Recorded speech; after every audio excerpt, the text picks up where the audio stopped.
परमेश्वर के नाम को महिमा मिले। सबको जय मसीह की। दिए गए इस समय के लिए मैं परमेश्वर पिता को धन्यवाद देता हूँ। प्रभु महान है, अभी तक उसने हमें संभाला, इसके लिए प्रभु का धन्यवाद। और आज हम परमेश्वर का वचन मनन करेंगे और आज हम स्त्रियों के बारे में है, कुछ देर परमेश्वर का वचन सीखेंगे। बाइबल में स्त्रियों के बारे में परमेश्वर का वचन क्या कहता है। और आज हम सब जानते हैं आज वुमेन्स डे भी है, महिला दिवस भी है, इसलिए हम लोग जो है स्त्रियों के बारे में जो है थोड़ी देर परमेश्वर का वचन क्या बताता है वो मनन करेंगे। उसके लिए हम निकाले नीति वचन, उसकी 14 अध्याय और 1 आयत में लिखा है।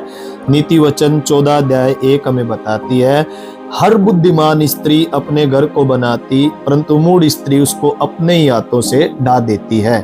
एक बार फिर मैं पढ़कर बताना चाहूंगा, हर बुद्धिमान स्त्री अपने घर को बनाती है। यहाँ पर लिखा हुआ कि हर बुद्धिमान स्त्री, मतलब एक स्त्री के बारे में नहीं लिखा। यहाँ पर जो जो बुद्धिमान स्त्रियां होती है उन सब के बारे में यहाँ पर लिखा हुआ है कि जो बुद्धिमान स्त्री होती है वो अपने घर को बनाती है। देखिए, घर को बनाने में, घर को बसाए रखने में, घर को संभालने में हमारी बहनों का, स्त्रियों का बहुत एक बड़ा योगदान होता है, क्योंकि स्त्रियों को पता होता है कि घर को कैसे संभालना है, घर को कैसे चलाना है। अगर उनके हाथों में पुरुष लोग, भाई लोग कुछ पैसे भी दे देते हैं तो हम ये उम्मीद कर सकते हैं कि वो उन्हीं पैसों से जो है पूरा महीना या पूरा घर जो है वो चला सकती है। लेकिन वही स्त्री जो बुद्धिमान होती है, जिसके पास परमेश्वर की ओर से एक विशेष बुद्धि होती है, उस स्त्री के बारे में वचन यहाँ पर कहता है कि बुद्धिमान स्त्री अपने घर को है जो बसाती है, बनाती है। लेकिन मूढ़ स्त्री के बारे में भी लिखा हुआ है, मूर्ख स्त्री के बारे में भी लिखा हुआ है कि मूढ़ स्त्री उसको अपने हाथों से ही ढा देती है। बने बनाए घर को, बसे बसाए घर को, अगर स्त्री के अंदर बुद्धि नहीं है, परमेश्वर की ओर से वो समझ नहीं है, परमेश्वर का भय वो नहीं मानती, तो लिखा हुआ है कि मूढ़ स्त्री बने बनाए घर को भी ढा देती है। इसलिए यहाँ पर लिखा हुआ बुद्धिमान स्त्री। तो जितनी भी हमारी बहनें हैं जो इस संदेश को सुन रही है, मैं उनको बताना चाहूंगा, अगर बुद्धिमान बनना है तो हमें परमेश्वर का भय मानना पड़ेगा, क्योंकि परमेश्वर हमें बुद्धि देता है। अभी एक ऐसी स्त्री के बारे में हम परमेश्वर के वचन से देखने के लिए जा रहे हैं, जिसने अपनी बुद्धिमती से, अपनी बुद्धिमानी से अपने पूरे घर को बचाए रखा, अपने पूरे घराने को उसने बचा कर रखा। आप सब मेरे साथ निकाले 1 शमूएल और उसकी 25 अध्याय और 2 आयत में लिखा हुआ है। 1 शमूएल 25:2 में, माओन में एक पुरुष रहता था, उसका व्यापार करमेल में था और वह बहुत धनी था, और उसकी 3000 भेड़ और 1000 बकरियां थी, और वह अपनी भेड़ों का ऊन कतर रहा था। यहाँ पर एक पुरुष के बारे में है जो लिखा हुआ है, उस समय का सबसे धनवान व्यक्ति करमेल में जो रहता था, उसके बारे में लिखा हुआ है कि 3000 भेड़ें उस समय की और 1000 बकरियां थी, और वो पुरुष बहुत धनी था, मतलब धनवान व्यक्ति था। एक बहुत सारे पशु थे। और हम देखते हैं जब पुराने समय में या पुराना नियम हम पढ़ते हैं तो उस समय में पैसे की गिनती है जो नहीं होती थी। जिसके पास ज्यादा गाय होती थी, बैल होते थे, गधे होते थे और बहुत सारे बकरियां होते थे, भेड़ होती थी, वो सबसे ज्यादा धनी है जो गिना जाता था। अब्राहम के बारे में भी हम देखते हैं, अब्राहम भी अपने समय में सबसे धनी एक व्यक्ति था। और यहाँ पर इस व्यक्ति जो करमेल में व्यापारी था, उसके बारे में भी लिखा हुआ है कि वो जो है धनी व्यक्ति था, और एक समय वो अपनी भेड़ों का ऊन है जो कतर रहा था। उस पुरुष का नाम नाबाल था। देखिए, उस पुरुष का नाम भी यहाँ पर बताया गया है, नाबाल था, और उसकी पत्नी का नाम अबीगैल था। मतलब उस पुरुष का नाम नाबाल था और उसकी एक सुंदर पत्नी थी, उसका नाम अबीगैल था। और लिखा हुआ है, स्त्री तो बुद्धिमान और रूपवती थी। देखिएगा, प्रभु का धन्यवाद। स्त्री के बारे में लिखा हुआ है कि वो बुद्धिमान स्त्री थी और रूपवती थी, मतलब सुंदरता के साथ साथ उसके अंदर, उसके जीवन में बुद्धि भी थी, वो बुद्धिमान भी थी, और परमेश्वर का भय भी है जो वो मानती थी, बुद्धिमान स्त्री थी, रूपवती थी, उसके बारे में यहाँ पर बताया गया है। और लिखा हुआ है उसका पति कठोर और बुरे बुरे काम करने वाला था।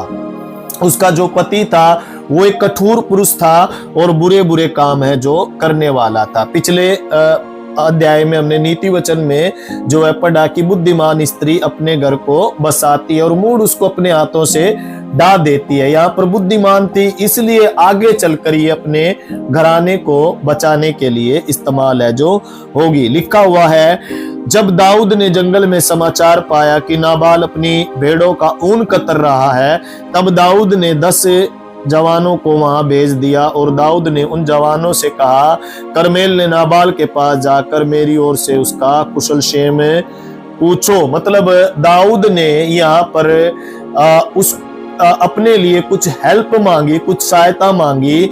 अब भी नाबाल से, जो वो पुरुष था, उससे कुछ मदद मांगी और अपने 10 साथियों को भेजकर कहा कि मेरी ओर से उसे नमस्ते देना, मेरी ओर से उसे जो है सलाम कहना और उसका कुशल क्षेम पूछना, क्योंकि 6 आयत बताती है उससे यूं कहना कि तुम चिरंजीव रहो, तेरा कल्याण हो, तेरा घराना कल्याण से रहे और जो कुछ तेरा है वह कल्याण से रहे। मैंने सुना है जो तू ऊन कतर रहा है, तेरे चरवाहे हम लोगों के पास रहे और न तो हमने उनकी कुछ हानि की और न उनका कुछ खोया। मतलब दाऊद यहाँ पर कहता है कि तुम नाबाल से जाकर कहना कि जब तुम्हारे चरवाहे हमारे पास थे, पहाड़ियों में थे, तब हमने उनकी कोई भी हानि है जो नहीं की। मतलब यहाँ पर वो उसको अपने जवानों को कह रहा है कि इस तरह की बातें जाकर वो है तुम कहना और अपने जवान से यह बात पूछ ले, वे तुझको बताएंगे। इन जवानों पर तेरे अनुग्रह की दृष्टि हो, हम तो आनंद के समय में आए हैं, इसलिए जो कुछ तेरे हाथ लगे वे अपने दासों को और अपने बेटे दाऊद को दे। मतलब यहाँ पर दाऊद उससे कुछ मदद मांग रहा है, कुछ हेल्प है जो मांग रहा है, क्योंकि दाऊद को पता था कि उस समय का सबसे धनवान व्यक्ति है अबीगेल।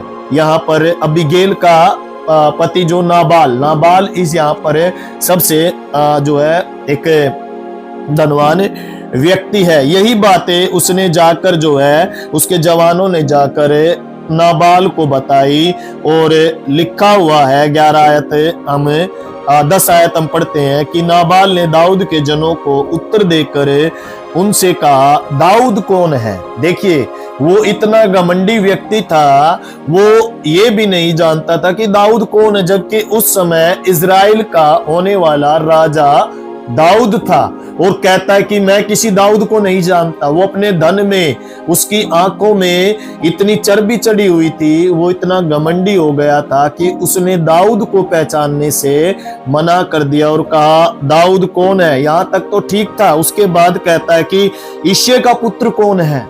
देखिए दाऊद के पिता के बारे में भी कहता है कि कौन यिशै का पुत्र है, कौन दाऊद है।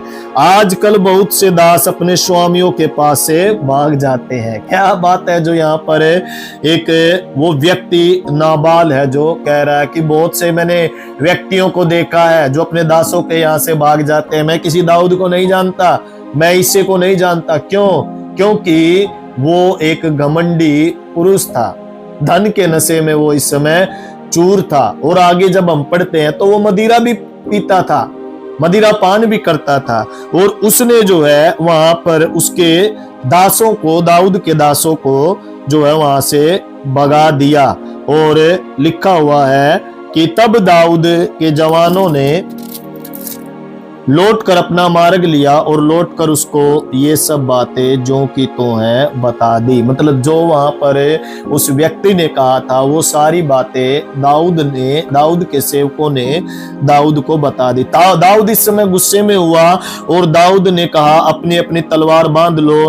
तब उन्होंने अपनी तलवार बांध ली और दाऊद ने भी अपनी तलवार बांध ली और कोई 400 पुरुष दाऊद के पीछे पीछे चले और 200 सामान के पास है जो रह गए। मतलब उसका पूरा घराना नष्ट करने के लिए दाऊद यहाँ पर चल पड़ा, अपनी अपनी तलवारों को लेकर वो चल है जो पड़ा। लेकिन यहाँ पर नाबाल के पास एक बुद्धिमान स्त्री थी अबीगेल, जिसका नाम अबीगेल था, उसके बारे में हमने पढ़ा। वो रूपवती थी और बुद्धिमान भी थी। परमेश्वर की ओर से उसने विशेष बुद्धि को जो है पाया था। इस समय जब उसको मालूम हुआ, एक सेवक ने नाबाल की पत्नी अबीगेल को बताया कि दाऊद ने जंगल में हमारे स्वामी को आशीर्वाद देने के लिए दूत भेजे थे और उसने उन्हें ललकार दिया। मतलब यहाँ पर अबीगेल को समाचार दिया एक स्वामी ने कि तेरे पति ने दाऊद के साथ क्या क्या बुराई की है और उन्हें कैसे वहां से उसके सेवकों को भगा दिया।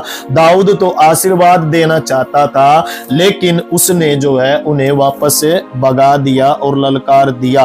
और परंतु वे मनुष्य हमसे अच्छा बर्ताव रखते थे और जब तक हम मैदान में रहते थे उनके पास आया जाया करते थे, तब तक न तो हमारी कुछ हानि हुई और न हमारा कुछ खोया। और हम एक साथ भेड़ बकरियां चराते थे, तब तक वे रात दिन हमारी आड़ बने रहे। मतलब यहाँ पर जो बात थी वो बातें नाबाल के सेवक ने उसकी पत्नी अबीगेल को जो है बता दिया कि दाऊद हमारे लिए खतरा नहीं था, दाऊद हमारे लिए एक सुरक्षा का कवच था, एक सुरक्षा थी। और ये बातें सुनते ही जो है वो बुद्धिमान स्त्री ने सोच विचार किया और वो बोली, 18 आयत में लिखा हुआ है कि तब अबीगेल ने फुर्ती से 200 रोटी और 2 कुप्पी दाख मधु और 5 भेड़ों का मांस और 5 सवा बुना हुआ अनाज और 100 गुच्छे किशमिश और अंजीरों की 200 टिक्कियां लेकर गधों पर लदवाई। मतलब उसने ये सारा भोजन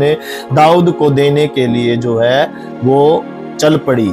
उसने दाऊद के लिए, उसके सेवकों के लिए लदवाई, क्योंकि वो जानती थी कि अब मेरे परिवार में, मेरे घर पे जो है संकट आने वाला है और दाऊद जो है मेरे पूरे घराने को नष्ट कर देगा। बुद्धिमान स्त्री अपने घर को बसाती है।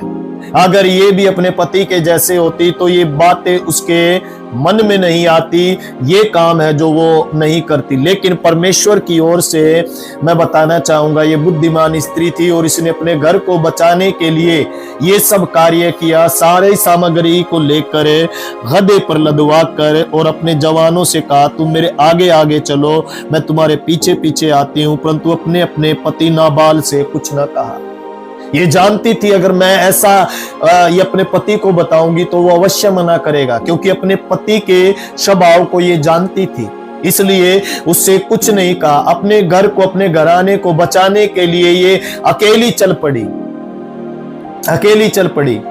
हम देखते हैं एस्तर के बारे में, देखते हैं एस्तर एक ऐसी स्त्री थी जो अपने यहूदी लोगों को बचाने के लिए राजा के सम्मुख जाकर अकेली खड़ी हो गई।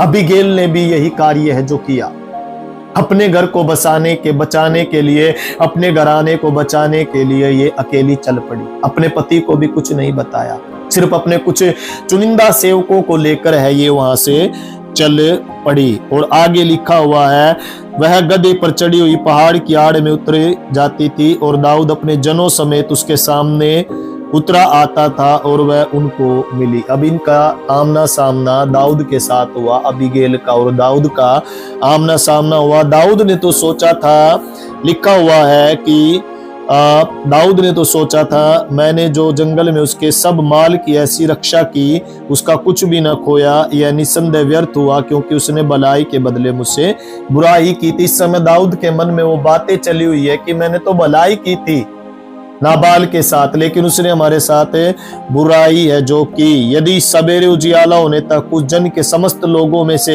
एक लड़के को भी मैं जीवित छोड़ूं तो परमेश्वर मेरे सब शत्रुओं से ऐसा ही वर्ण इससे भी अधिक करे। मतलब वो कह रहा है, मैं उसके घराने के एक लड़के को भी नहीं छोड़ूंगा। दाऊद ऐसा सोचकर चल रहा है अपने सैनिकों के साथ तलवार लेकर।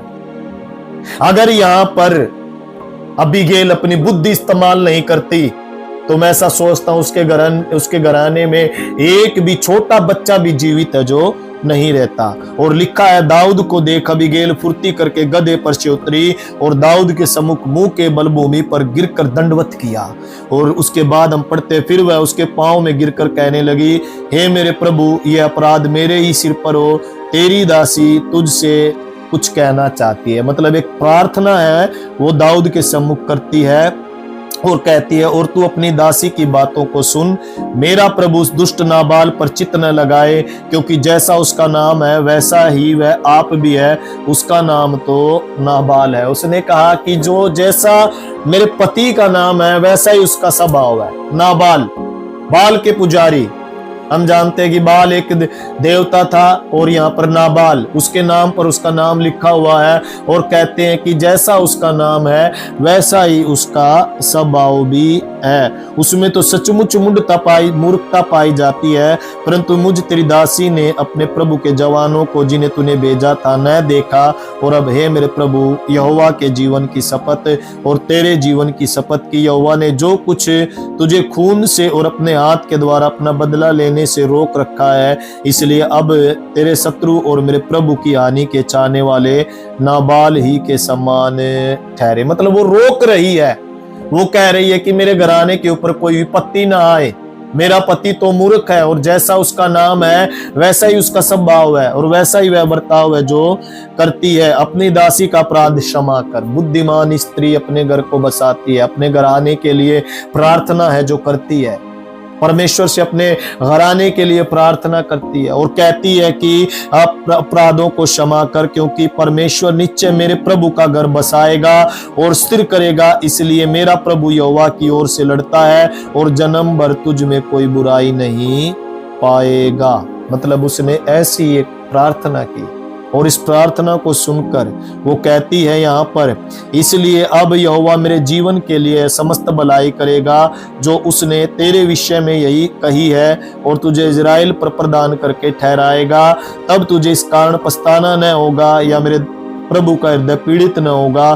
तो अकारण खून किया और मेरे प्रभु ने अपना बदला आप लिया। फिर जब यहोवा मेरे प्रभु से भलाई करे तब अपनी दासी को स्मरण है जो वो करेगा। मतलब ऐसी एक अच्छी प्रार्थना के बारे में हम यहाँ पर पढ़ते हैं कि बुद्धिमान स्त्री ने कैसे प्रार्थना करके अपने घर को जो है बचाए रखा। उसके बाद दाऊद ने अबीगैल से कहा, इजराइल का परमेश्वर यहोवा धन्य है जिसे आज के दिन मुझसे भेंट करने के लिए तुझे भेजा है, और तेरा विवेक धन्य है। मतलब दाऊद भी उसके विवेक को, उसकी बुद्धि को धन्य कहता है और कहता है, और तू आप भी धन्य है, तूने मुझे आज के दिन खून करने और अपना बदला आप लेने से रोक लिया है, क्योंकि तू सचमुच इजराइल का परमेश्वर यहोवा जिसने मुझे तेरी हानि करने से रोका है, उसके जीवन की शपथ, यदि तू फुर्ती करके मुझसे भेंट करने को न आती तो निस्संदेह सवेरे उजियाला होने तक नाबाल का कोई भी लड़का नहीं बचता। अगर उसने मेरे प्रियो थोड़ी सी भी देर की होती, दाऊद यहाँ पर कहता है, तो लिखा हुआ है कि नाबाल का एक भी लड़का है जो नहीं बचता। अबीगैल के समान बुद्धि, जैसी अबीगैल के अंदर बुद्धि थी वैसे ही आज हर एक स्त्री के अंदर बुद्धि हो जाए, जिसने अपने घर को बचाने के लिए, अपने लड़कों को बचाने के लिए, अपने पूरे घराने को बचाने के लिए दाऊद के सम्मुख खड़े होकर उसने विनती की, प्रार्थना की।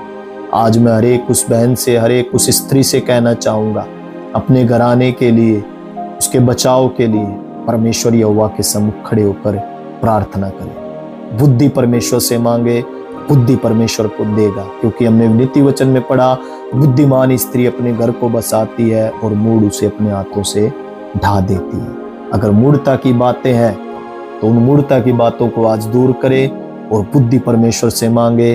बुद्धि है जो हमारे घर को बसाती है। पूरे नीति वचन में हम बुद्धि के बारे में पढ़ते हैं। 31 अध्याय में धन्य स्त्री के बारे में हम पढ़ते हैं। आप भी परमेश्वर की ओर से धन्य हो जाए, आपके अंदर भी परमेश्वर की एक विशेष बुद्धि आ जाए। हम आपके लिए प्रार्थना करेंगे। मेरे परमेश्वर धन्यवाद देते हैं आज इस अवसर के लिए। प्रभु आज इस संदेश को सुनने वाली हर एक उन बहनों के लिए मैं प्रार्थना करना चाहता हूँ। प्रभु जी, पिता अबीगैल ने जैसे प्रभु अपने घराने को बचाने के लिए दाऊद के सम्मुख खड़े होकर विनती और प्रार्थना की, और उसकी विनती प्रार्थना को सुनकर प्रभु दाऊद ने परमेश्वर हालेलुया हालेलुया प्रभु हालेलुया जो उसने मन में ठाना था वो प्रभु हालेलुया उसने विचार बदल दिया परमेश्वर।